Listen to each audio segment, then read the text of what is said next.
রোববার শুরু হয়েছে ৪ দিনের পুলিশ সপ্তাহ। প্রতি বছরই পুলিশ সপ্তাহ হয়, তবে অন্তর্বর্তীকালীন সরকারের সময় গত বছর এই অনুষ্ঠানটি হয়নি। এই অনুষ্ঠানে সাধারণত পুলিশ এবং সরকারের পক্ষ থেকে আলোচনা হয়, পুলিশের পক্ষ থেকে নানা দাবি দাওয়া তুলে ধরা হয়। এ বিষয়ে প্রতিবেদন করেছেন টাইমসের সিনিয়র করেসপন্ডেন্ট কামরুজ্জামান খান। কামরুজ্জামান, এইবারকার অনুষ্ঠানে কি কি আলোচনা হলো, কি দাবি দেওয়া ছিল পুলিশের? ধন্যবাদ আপনাকে। আপনি বলেছেন যে রবিবারে পুলিশ সপ্তাহ আজকে সকালে শুরু হয়েছে। প্রধানমন্ত্রী তারেক রহমান উদ্বোধন করেছেন। প্যারেডের পরিদর্শনের মাধ্যমে শুরু হয়েছে, পরে কেক কাটা হয়, পুনাকের যে স্টল আছে তিনি ঘুরে দেখেন, পরে কল্যাণ সভায় যোগ দেন। এভাবে আনুষ্ঠানিকতা শুরু হয়েছে। এই অবস্থায় আপনি জানেন যে পুলিশ সপ্তাহের একটা বড় আকর্ষণ থাকে যে বিপিএম পিপিএম পদক প্রাপ্তি নিয়ে। এবার 107 জনকে সিলেক্ট করা হয়েছিল, তবে সিলেক্ট করার পরেই নানান রকম এই পদকের যৌক্তিকতা, কারা পাচ্ছেন, তাদের যে যোগ্যতা, মাপকাঠি এবং এখানে রাজনৈতিক বিবেচনা আছে কিনা, দলীয় বিবেচনা আছে ইত্যাদি নানান রকম প্রশ্ন ওঠে। একাধিক গণমাধ্যম এবং সামাজিক যোগাযোগ মাধ্যমে এ নিয়ে তুমুল সমালোচনা হয়। এই প্রেক্ষিতে শনিবার রাতে হঠাৎ করে এই পদকটা স্থগিত করা হয়েছে। এখানে বিভিন্ন গণমাধ্যমে খবর এসেছে যে বিগত আওয়ামী লীগ সরকারের সময় যে 11 জন পদক পেয়েছিল, যারা পেয়েছিল তাদের মধ্যে 11 জনের নাম এই 7 জনের মধ্যে আছে। এছাড়াও এই বাছাই তালিকা নিয়ে অনেকেই প্রশ্ন তুলেছেন। এই অবস্থা এই পদক তালিকা পদক স্থগিত করা হয়েছে, যেটা একটা নজিরবিহীন ঘটনা বলে পুলিশের সাবেক কর্মকর্তা এবং বর্তমান অনেক কর্মকর্তা মনে করছেন। এই পদক প্রাপ্তির জন্য আসলে পুলিশের অনেক প্রত্যাশা থাকে, অনেক প্রস্তুতি থাকে। সেরকম প্রস্তুতি যারা পদকের তালিকায় তাদের নাম রয়েছে কিংবা ছিল, তাদের ছিল। কিন্তু হঠাৎ করেই কালকে রাত্রে যখন এটা বাতিল স্থগিত করা হয়েছে এবং তাদেরকে জানিয়ে দেওয়া হয়েছে পরে বিবেচনা করা হতে পারে, এ নিয়ে আজকে পুলিশ সপ্তাহে যে শুরুর পরে দেখলাম অনেকেই পুলিশের মধ্যে নানা রকম কথাবার্তা হচ্ছে। একটা জিনিস আমি পরিষ্কার হতে চাই আপনার কাছ থেকে, সেটা হচ্ছে যে আমি যতদূর জানি সেটা হচ্ছে যে এরকম পুরো পদক দেওয়ার আগেই বিজি প্রেস থেকে একটা বিজ্ঞপ্তি দেওয়া হয় কারা কারা পাচ্ছেন। এবার এবার এই বিজ্ঞপ্তিটা কি না, দেয়া সেটা না, হয়েছে? এটা পুলিশের প্রজ্ঞাপন? থেকে একটা প্রপোজাল পাঠানো হয় স্বরাষ্ট্র মন্ত্রণালয়ে, সেটা একটা কমিটি আছে। এই কমিটি আবেদনও করে। মানুষের তো এটা তো একটা মানে মুখের কথা হয় না, কাজের উপরে বিবেচনা হ্যাঁ, হ্যাঁ। করেই হয়, পারফরমেন্স বিবেচনায়। সেটা যা যা পারফরমেন্স আছে সংশ্লিষ্ট ইউনিটের মাধ্যমে আবেদন আসে। সেটা আবেদন সেটা ঠিক যাচাই আছে, বাছাই হওয়ার কিন্তু পরে পুলিশের হোম মিনিস্ট্রি এটা সিলেক্ট করে। সিলেক্ট করার মানে যেদিনকে পদক দেবে, হুম। যেদিন পদক দিবে তার আগের দিন রাতে বা দু একদিন আগেই এই তালিকাটা প্রকাশ করা হয় হয়। এবং আপনি তালিকাটা প্রকাশ করার পর পুলিশ একটা যে স্মরণিকা বের করে বই, সেখানেও এটা ছাপা হয়। আপনি জানবেন যে প্রতি বছর এই বইটাও সরবরাহ করা হয়, অনেকের মতো গণমাধ্যম কর্মীরা পেয়ে থাকে। এবার এরকম কিছুই আমরা পাইনি কিংবা জানি যে বলা হয়েছে যে এরকম কিছু হয়নি। আসলে এই পদকটার পাশাপাশি আপনি আইজিপি ব্যাজ বলে একটা ব্যাজ দেওয়া হয়, যেটা মূল্যায়ন করা হয়। সেটা তো তালিকা বহু দীর্ঘ, এই তালিকাটাও অতীতে এত বড় তালিকা হয়নি। এ নিয়েও অনেক কথাবার্তা আছে। সব মিলে আজকে পুলিশ সপ্তাহে আমরা তো বিভিন্ন সময় এটা কভার করেছি। উপস্থিতিও অনেক চেয়ারই বিভিন্ন জায়গাতে কী কারণে খালি ছিল জানি না, যে বিভিন্ন গ্যালারিতেই ফাঁকা ফাঁকা চেয়ার ছিল।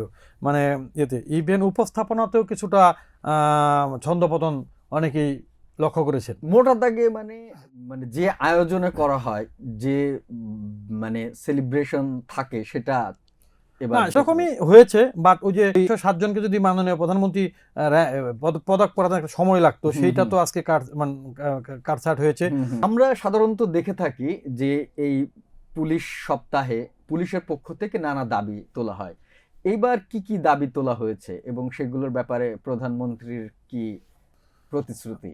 তারা স্বতন্ত্র প্রে স্কেলে দাবি করেছে, ওভারটাইমের দাবি জানিয়েছে, কনস্ট্রাকশন বাজেটের জন্য তারা দাবি জানিয়েছে, পুলিশের যে অবকাঠামো আছে, পুরানো অনেক থানা আছে, ভাড়া বাসায় চলে, তারপরে পুলিশের আবাসনের সংকট আছে, অফিসের সংকট আছে, দিন দিন পুলিশের পরিধি বাড়ছে, জনবল বাড়ছে, সেই তুলনায় স্থাপনার সংখ্যা কম। এগুলি নিয়ে তারা যে কনস্ট্রাকশন বাজেট 2025 সাল থেকে বাতিল করা হয়েছিল, সেটা তারা চালু করে বরাদ্দ বাড়ানোর জন্য দাবি করছে। সুদমুক্তভাবে জানি সাব ইন্সপেক্টর এবং সহকারী সাব ইন্সপেক্টর যারা আছে, এএসআই, তারা মোটরসাইকেল কিনতে পারে ব্যাংক থেকে ঋণ নিয়ে, সেটা দাবি করেছে। কনস্টেবল থেকে এএসআইদের পদোন্নতির ক্ষেত্রে জটিলতা যেটা আছে সেটা কাটিয়ে জানি তারা তাদের ন্যায্য প্রাপ্তি সাপেক্ষে চাকরির সময় জানি পদোন্নতি নিয়ে বিদায় নিতে পারে, মেয়াদকাল শেষ করে, সেই দাবি নিশ্চিত দাবি করেছে। তারা বলেছে যে তদন্ত ভাতা যেটা আছে সেটা অপ্রতুল, সেটা যৌক্তিকভাবে যেন বাড়ানো হয়, এই দাবি করেছে। সরকারি ছুটি যেটা আছে, যে সবাই যেটা পায়, যে ঈদ, পূজা, বড়দিন, বিভিন্ন সময় 52 দিন আছে এই বছরে। এই ছুটির দিনগুলিতে পুলিশ সাধারণত ছুটি পায় না, অনেক পুলিশ সদস্যই কাজ করে। তারা দাবি জানিয়েছে এই জন্য যেন তারা একটা আর্থিক ভাতা এবং সুবিধাটা পায়, যেহেতু ছুটির দিনে অন্যান্য পুলিশ সরকারি সবাই ছুটি বুক করে, তারা পায় না, এই জন্য তারা একটা ভাতা চেয়েছেন। না, আমরা যেমন ডাবল বেতন পাই সাংবাদিকরা ছুটির দিনে কাজ করলে, পুলিশের ক্ষেত্রে সেটা নাই, মানে আছে থেকে এইটার জন্য তারা দাবি জানাইছে, এটার জন্য তাদের ক্ষেত্রে জানি এরকম একটা ঘোষণা সরকার দেয় এবং ব্যবস্থা নেয় সেটা। পুলিশের জানে যে সাইবার ক্রাইম ইউনিটি স্থাপনের জন্য তারা একটা দাবি জানাইছে নিজস্বভাবে করার জন্য। বিভাগীয় এবং জেলা যে হাসপাতাল রয়েছে পুলিশের, সেখানে বিশেষজ্ঞ ডাক্তার জানি পাওয়া যায়, সেটার ব্যবস্থা করার জন্য তারা দাবি জানিয়েছে। তারপরে যে পুলিশের যে ট্রেনিং সেন্টার বাড়ানো, প্রশিক্ষণ কেন্দ্র বাড়ানোর দাবি জানিয়েছে, স্পোর্টস কমপ্লেক্স করার জন্য একটা দাবি জানিয়েছে। আচ্ছা, একটু আরেকটা মানে টপিকে আসতে চাই, সেটা হচ্ছে যে পুলিশের তো একটা ভাবমূর্তির সংকট দেখা দিয়েছিল। ধরেন 5ই আগস্টের এই যেসব ঘটনা, সেসব ঘটনায়, গণ অভ্যুত্থানের ঘটনা, এখন পুলিশের মধ্যে কেমন দেখলেন এবারকার ইয়েতে? না, আপনি 2024-এর 5ই আগস্টের পর পুলিশের তো ভাবমূর্তি ব্যাপকভাবে প্রশ্নবিদ্ধ হয় দেশে বিদেশে। এরপর থেকে পুলিশকে ঘুরে দাঁড়ানোর জন্য অন্তর্বর্তী সরকার বিভিন্ন রকম সংস্কারের উদ্যোগ নেয় এবং বিভিন্ন পদক্ষেপ নেয় এবং পুলিশের উচ্চ পদগুলিতে ব্যাপক রদবদল করা হয়। এ অবস্থায় এর মধ্যে সেনাবাহিনীও মাঠে আছে। তখন থেকে আপনি জানেন যে বিগত আওয়ামী লীগ সরকার যে সেনাবাহিনী নামিয়েছিল সেটা অন্তর্বর্তী সরকারের সময় ছিল, এখনও আছে। আগামী জুন মাস থেকে 6 তারিখ থেকে সেনাবাহিনী ধাপে ধাপে উঠতে হবে। এই অবস্থায় পুলিশ তার ইমেজ পুনরুদ্ধারের জন্য চেষ্টা করছে, জনবান্ধব হওয়ার জন্য কাজ করছে এবং পুলিশের উচ্চ পর্যায় থেকে এবং সরকার মহল থেকে বলা হয়েছে যে আইন শৃঙ্খলা রক্ষা জিরো টলারেন্স। এক্ষেত্রে সে যেই হোক তার পরিচয় বিবেচনা করা হবে না, অপরাধীর পরিচয় অপরাধী হিসেবে বিবেচনা করা হবে। পুলিশ সেই লক্ষ্যে কাজ করার চেষ্টা করছে। নতুন যে পুলিশ সপ্তাহ, এখানে পুলিশের যেরকম দাবি রয়েছে, আমি মনে করি এবং অনেক আপনারা নিশ্চয়ই মনে করেন যে পুলিশের প্রতি জনগণের অনেক দাবি রয়েছে। এখানে পুলিশকে ঘুরে দাঁড়ানোর কথা বলা হলো, অনেক ক্ষেত্রে পুলিশ কাঙ্ক্ষিত জনবান্ধব হতে পারেনি। সেক্ষেত্রে পুলিশ যেমন বিভিন্ন তাদের যানবাহন সংকট, আবাসন সংকটের কথা দাবি করছে, তবে পুলিশকে আরও বেশি কৌশলী এবং গোয়েন্দা নির্ভর এবং সোর্স নেটওয়ার্কটা বৃদ্ধি না করলে পরে দেশে যে চলমান ঘটনা প্রবাহ, আইন শৃঙ্খলায় যে অবনতি রয়েছে এটা দমন করা। এটাও সত্য কিন্তু যে পুলিশ অনেক বেশি পরিশ্রম করতে হয় পুলিশকে। যেমন অনেক মামলা তদন্ত একই সাথে 8টা 10টা 20টা তদন্ত একই এসআইয়ের ঘাড়ে থাকে। তারপরে তাদের কিন্তু দিন রাত পরিশ্রম করতে হয়। এটা কিন্তু মানে উড়িয়ে দেওয়ার বিষয় না। এটা বললাম, পুলিশ তো বলে যে ওদের কাজে শুরু আছে শেষ নাই।